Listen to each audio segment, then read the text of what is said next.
Steve here with Table Rock Tea Company. Well, I have to say we are very thankful to be back in the U.S.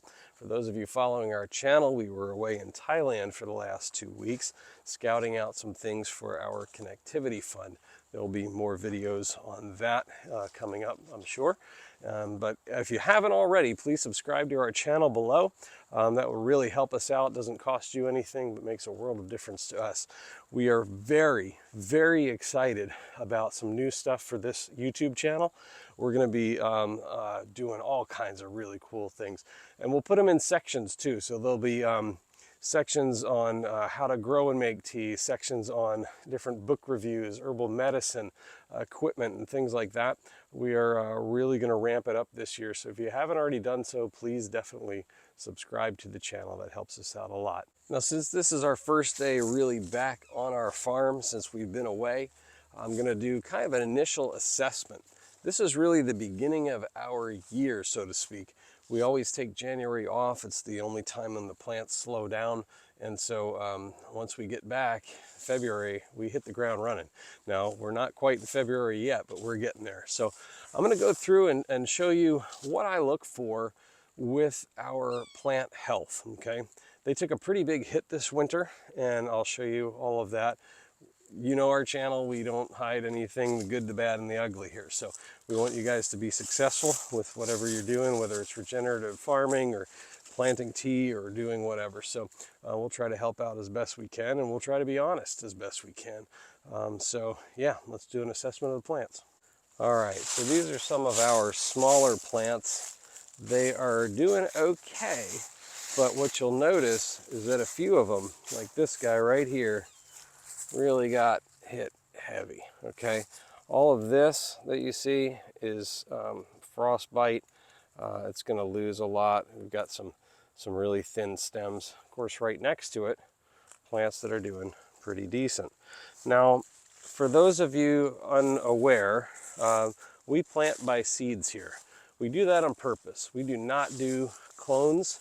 We don't believe in doing that for small and young farms, for the simple reason that you don't know which ones necessarily are going to do great in different conditions. Our farm has been up and running for the last 10 years, and I can tell you that in this temperate climate, we've been hit with all kinds of things, okay? From roller coaster temperatures to massive freezes. This last freeze that we had was pretty awful. It went down to 5 degrees. Now, our plants, for you tea aficionados, are Camellia sinensis asamica. That's right, you heard me correct. It's asamica, not sinensis. And what that means is that it is more subtropical. They told us, can't grow that here. Well, tell that to my 30,000 plants. Now, that said, there is damage from that 5 degrees, okay? This guy right here, almost completely toast, all right? So we're gonna cut it back, and I'll show you how we do that in another video. But yeah, as we kind of go through and assess the damage, what we're finding is that probably, I would say, 50% are affected, but I'm gonna say that 85, 90% are gonna pull through. The ones that don't aren't gonna be survivable here anyway.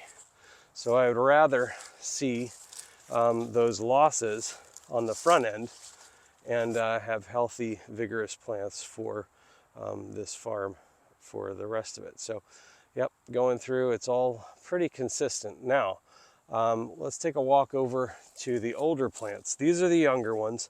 They'll bounce back, you know, and hopefully bounce back stronger. But let me take you over to the ones that are more established. Some of you guys are familiar with, if you've been on our tour, you know about Lazarus field, and that field got freeze dried in 2017-18. It didn't go above freezing for like 6 or 7 days, and ended up basically freeze drying that whole field. Of the 6,000 plants in that field, there were only 14. That's 1-4, not 1,400 or any of that, 14 individual plants that actually made it. And then the short story is they all were resurrected, and we're grateful for that. So I'm heading over there to Lazarus Field, and what I want to show you is how the bigger plants fared. Now these are ones that have already gone through a significant freeze, a few of them actually, and these are now 5 years old, 6 years old, something like that.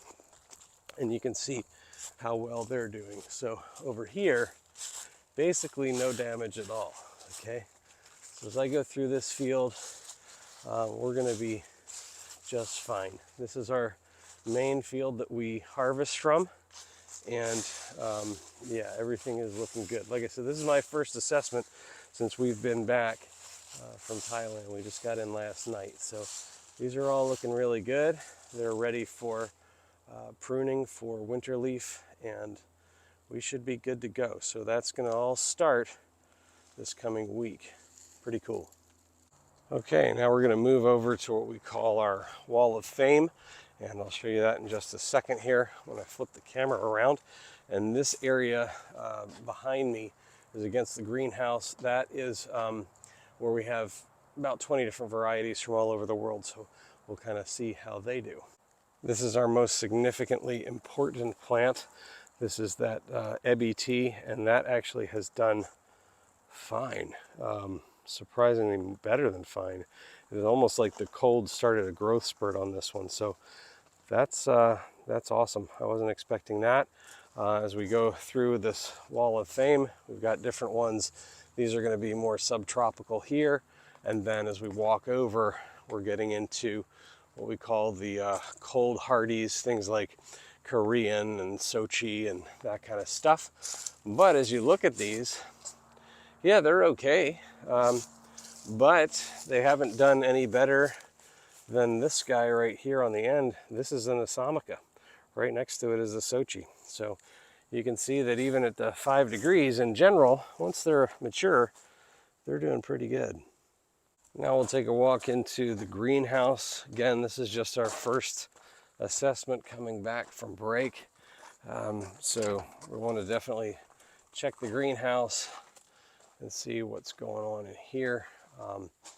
Again, I'll flip the camera around, but I'm kind of looking at things and assessing what's what in here. So walking up and down the rows, it doesn't look like there was really any major frost event in the greenhouse. That's good. We tried to keep the soil fairly moist as we go into freezing, because that way the roots won't freeze. Again, when something is surrounded by water, the water stays at that 32 degrees or 0 for those of you on Celsius, and hopefully it doesn't go below it. So it actually adds protection when you put water down. So far, the greenhouse is looking pretty good. These guys really need to get out of here. They're too old to be in the greenhouse for sure. But let's go around and check the seedlings. This is our germination room. I really am curious about that. I had to put the brakes on here. Let me open that up. Okay. So I don't know if you can see this, but the soil is starting to rupture. That means that we're starting to get tea plants, and you can see them right there. Now again, we're only at the beginning of February, so I'm not a fan of that. We actually tried to slow that down by taking these bins and moving them from up here on the top row to down below, where it's not going to get as much sun, not going to get as much heat, but you can see it doesn't matter because they're still wanting to come out. So ready or not, here they come. Another thing I like to do is check the roof on our greenhouse, just to make sure that nothing has poked its way through. For some reason, we get all these high winds here, and even though the trees are cleared out, from time to time it'll still blow a branch and puncture the greenhouse roof, which is a real drag. So I like to check for that, especially as we head into the spring, because I've got basically 2 weeks where I can do repair work, and then it is crazy time here on the farm. So overall, I'm pretty pleased with the winter assessment of our of our fields and our greenhouse. Obviously there's going to be some damage control that we've got to do when we do our harvesting and pruning mid-February. We'll go through and cut back all the dead stuff, but for the most part I think everything is fine. I think we're in good shape and I think we're ready to go. So anyway, like I said, if you haven't already done so, please subscribe to our channel. We're going to have some really, really cool stuff coming through this year, and you won't want to miss it. So thanks again for watching. Stay tuned to see what else is brewing here at Table Rock Tea Company.